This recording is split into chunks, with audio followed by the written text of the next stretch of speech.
राधे राधे साथियों, 30 दिसंबर को पड़ने वाली साल की आखिरी पुत्रदा एकादशी बहुत ही विशेष और फलदायी एकादशी मानी जाती है, क्योंकि इस दिन व्रत और पूजा करने के साथ साथ यह एक गुप्त चीज खाने मात्र से पुराने पाप नष्ट हो जाते हैं और मानसिक शांति प्राप्त होती है।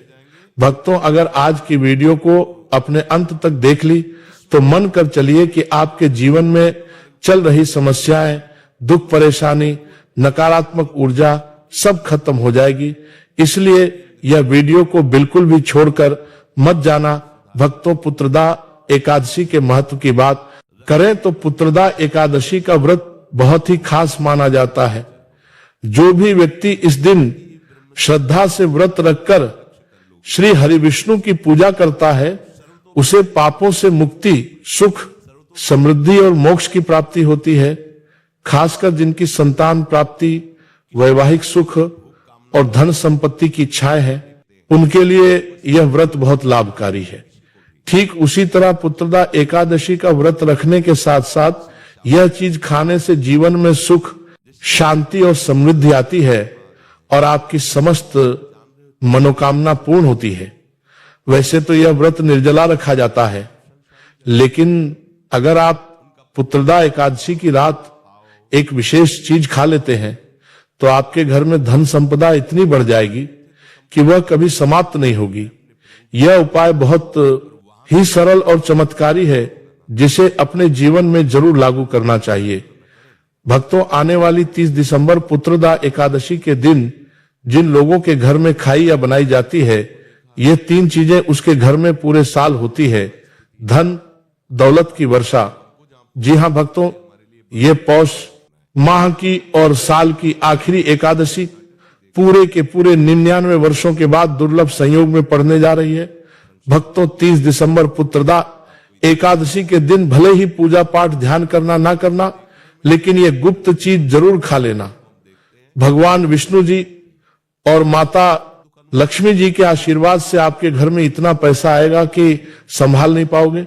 साथ ही भक्तों, हम आपको इस प्रवचन में यह भी बताएंगे कि चाहे कुछ भी हो जाए, लेकिन 30 दिसंबर पुत्रदा एकादशी पर ऐसा खाना घर में भूलकर भी मत बनाना, और ना ही उसे खाना। पूरे घर परिवार पर संकट आ सकता है। साथ ही भक्तों, इस प्रवचन में जानिए 30 दिसंबर पुत्रदा एकादशी पर ऐसा क्या खाना चाहिए जिससे कि आपके जीवन में भगवान विष्णु की कृपा प्राप्त हो। साथ ही भक्तों, इस प्रवचन में हम आपको यह भी बताएंगे कि 30 दिसंबर पुत्रदा एकादशी पर भूलकर भी यह 5 काम कभी मत करना, नहीं तो कंगाल होते देर नहीं लगेगी। भक्तों, पुत्रदा एकादशी पर आपको यह 5 काम कभी नहीं करने चाहिए।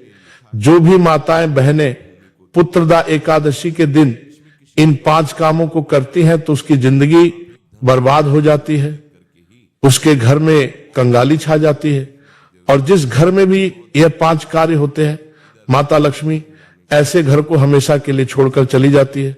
भक्तों, साथ में हम आपको यह भी बताएंगे कि 30 दिसंबर पुत्रदा एकादशी के दिन अगर आप इन चीजों का दान कर देते हो तो आपके घर में कभी धन की कमी नहीं होगी, हमेशा ही रुपया पैसा आपके घर में आएगा। इसीलिए आप प्रवचन को पूरा ही देखें, आधा अधूरा ना देखें। भक्तों, चाहे जो भी हो जाए, लेकिन 30 दिसंबर पुत्रदा एकादशी के दिन एक छोटी सी चीज जरूर खा लेना। यकीन मानिए, यदि अगर आपने खा लिया तो आपके जीवन से सारे कष्ट दूर हो जाएंगे। इसके पारण का शुभ मुहूर्त क्या है?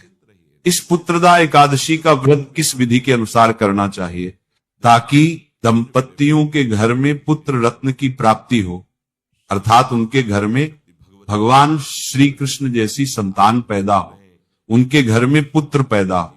जो लोग विवाह के बाद दुखी रहते हैं, उनके घर में संतान नहीं हो रही, उनके घर में पुत्र नहीं हो रहा, तो इस एकादशी का व्रत रखें तो किस विधि के अनुसार रखें, किस विधि के अनुसार कथा सुने, किस विधि के अनुसार पारण करें और किन किन वस्तुओं का दान करें। तुलसी जी की कितनी परिक्रमा करें, केले के वृक्ष की कितनी परिक्रमा करें, पीपल के वृक्ष की कितनी परिक्रमा करें, आंवले के वृक्ष को किस प्रकार दीप दान करें, और भगवान राधा कृष्ण जी के मंदिर में या लक्ष्मी नारायण भगवान जी के मंदिर में जाकर किन वस्तुओं का दान करें ताकि 1 साल के भीतर हमारे घर में पुत्र की प्राप्ति हो जाए। यानी कि आपकी गोद में नन्हा मुन्ना बाल कृष्ण भगवान का रूप आपका पुत्र खेलने लग जाए। पुत्रदा एकादशी का व्रत किस विधि के अनुसार करना चाहिए? सर्वप्रथम जो एकादशी व्रत का नियम है वह लगभग एक जैसा होता है, लेकिन इसमें विशेष क्या है? जो पुत्रदा एकादशी है, दशमी तिथि के दिन ब्रह्मचर्य का पालन पति पत्नी अवश्य करें, चावल बिल्कुल भी ना खाएं, सात्विक भोजन करें और दशमी तिथि के दिन भी एक समय ही भोजन करें और संध्या के समय अर्थात रात को गौ माता का दूध पिए और संभव हो सके तो जिस गौ माता के पीछे बछड़ा हो, जिस गौ माता ने बछड़े को जन्म दिया हो, उसका दूध आप दशमी तिथि की रात्रि को ग्रहण करें। और यदि आपको पुत्र की कामना है तो थोड़ा सा कष्ट आपको उठाना पड़ेगा।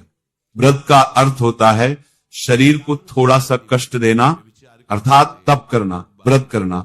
यह कष्ट देकर ही संभव है।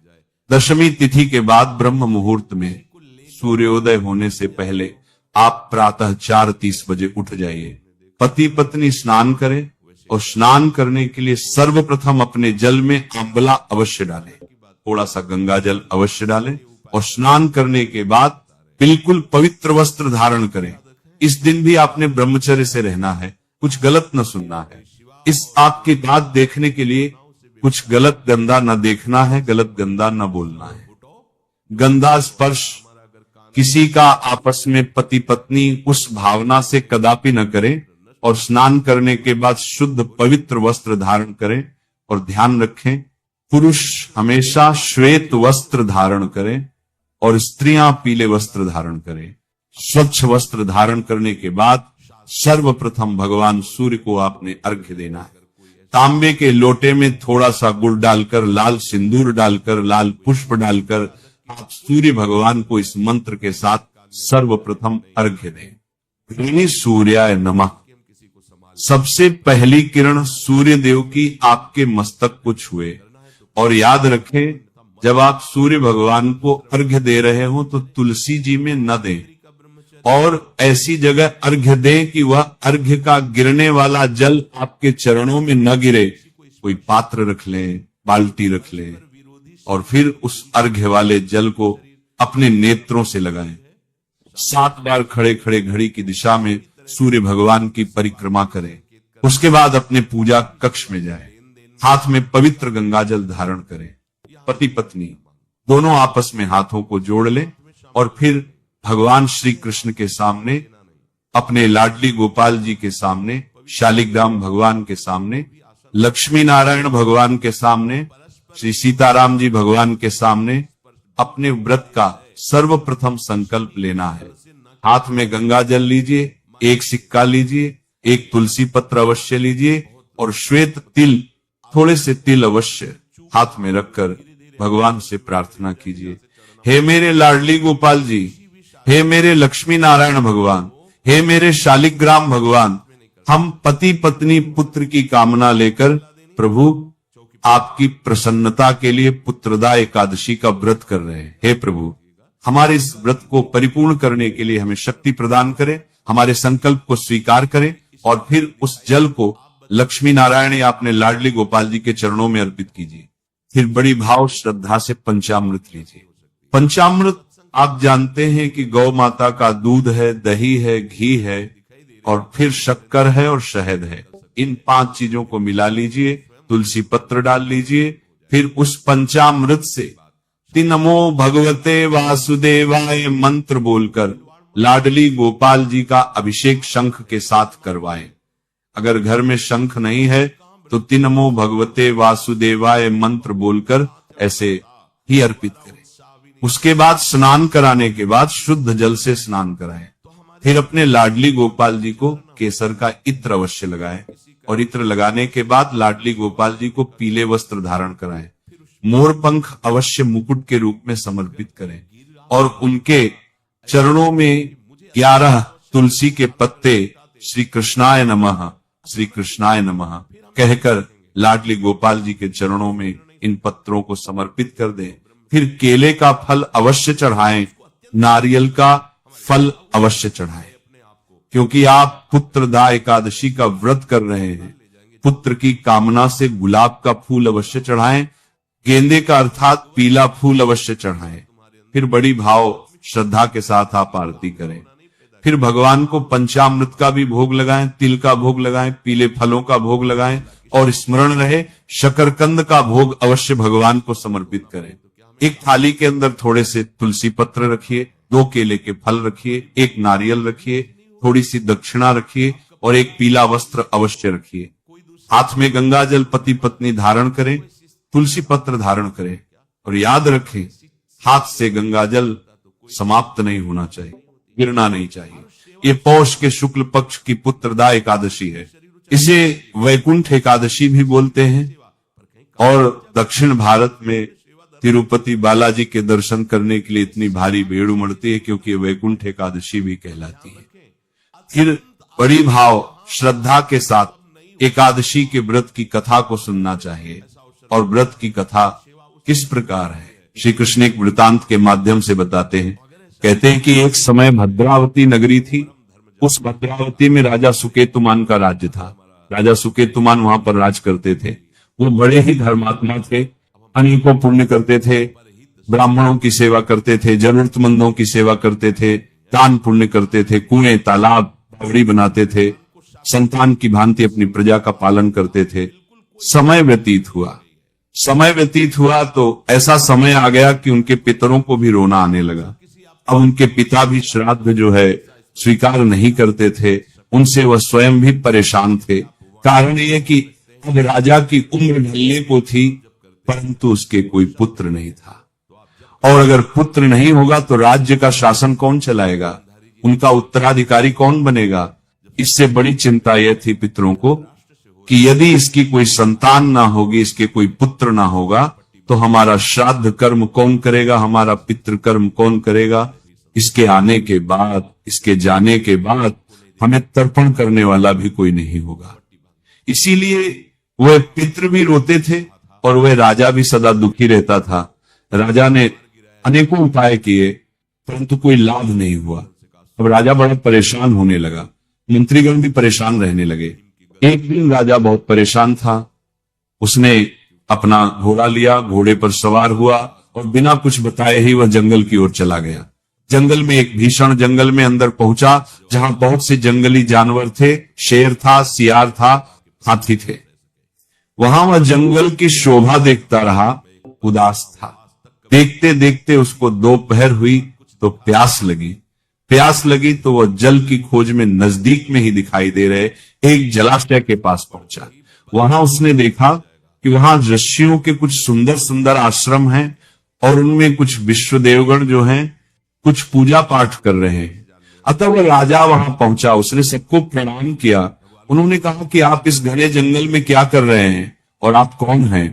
तो उन्होंने कहा कि राजन, हम विश्वदेव हैं और स्नान करने के लिए यहाँ आए हैं। माघ निकट आया है, आज से 5वें दिन माघ का स्नान आरंभ हो जाएगा, तो इसी कारण से हम पुत्रदा एकादशी का व्रत कर रहे हैं। जो व्रत करने वालों को पुत्र देती है, उनकी मनोकामनाओं को पूर्ण करती है और उसके बाद माघ स्नान करके फिर हम अपने लोक को वापस चले जाएंगे। राजा ने जैसे ही पुत्रदा एकादशी का नाम सुना और सुना कि मनुष्यों को पुत्र देती है, वो प्रसन्न हो गया। उन्होंने बारंबार सभी विश्वदेव को प्रणाम किया, उनके पैर पकड़ लिए, बोले हे विश्वदेवगण, यदि आप लोग प्रसन्न हैं तो मुझे पुत्र दीजिए, क्योंकि मुझे पुत्र की अत्यंत आवश्यकता है, अत्यंत इच्छा है मेरी कि मुझे एक योग्य पुत्र हो जो मेरा राजपाट भी संभाले और मुझे मेरी मृत्यु के बाद मुझे तथा मेरे पितरों को तर्पण भी दे, पिंडदान भी करे। सभी विश्वदेवों ने कहा कि हे राजन, तुम चिंतित क्यों होते हो, अवश्य ही तुम्हें संतान की प्राप्ति होगी। आज ही पुत्रदा एकादशी है, आज इसकी हमारी बताई हुई विधि से व्रत करो, पूजन करो और कल इसका पारण करना, इससे तुम्हें संतान निश्चित रूप से पुत्र के रूप में प्राप्त होगी। देश श्री कृष्ण कहते हैं कि इस प्रकार उन कुंभ में रहने वाले मुनियों के कहने से राजा ने उस उत्तम व्रत का पालन किया और महर्षियों के अनुसार ही विधि पूर्वक पुत्रदा एकादशी का अनुष्ठान किया।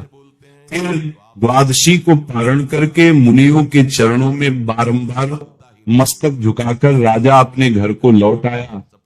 प्रभु की कृपा से रानी ने गर्भ धारण किया प्रसवकाल आने पर पुण्यकर्मा राजा को तेजस्वी पुत्र की प्राप्ति हुई, जिसने अनेकों गुणों से पिता को संतुष्ट किया।